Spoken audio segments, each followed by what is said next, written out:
सब पटावल छोकरी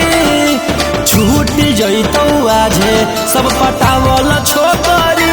भैया आई रहलौ जल्दी जल्दी जल्दी से अब भाग भोसरी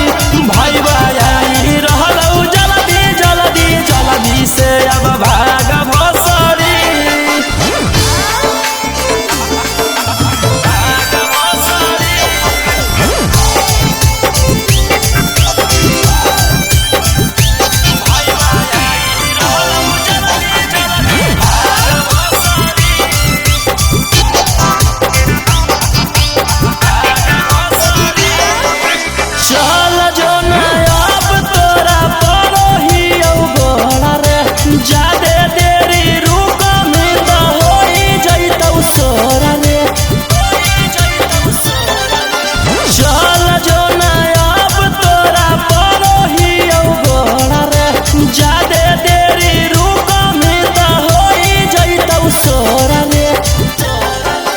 भूल जही छौड़ा तू नहावल पोखरी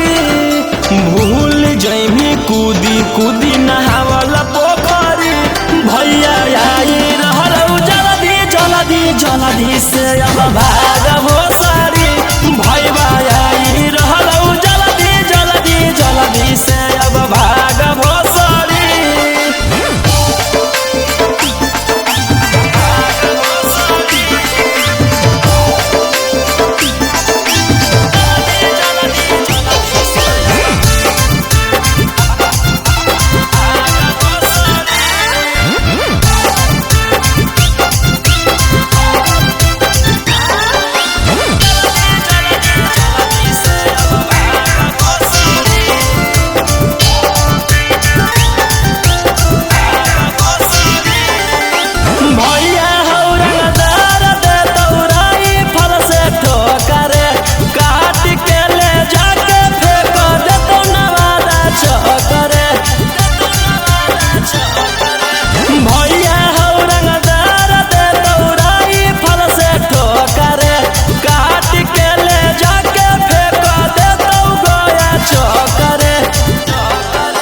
रौशन रोही डहन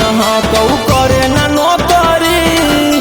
मार काट में नाम चलौ करे ना नौकरी भैया आई रहलौ जल्दी जल्दी जल्दी से अब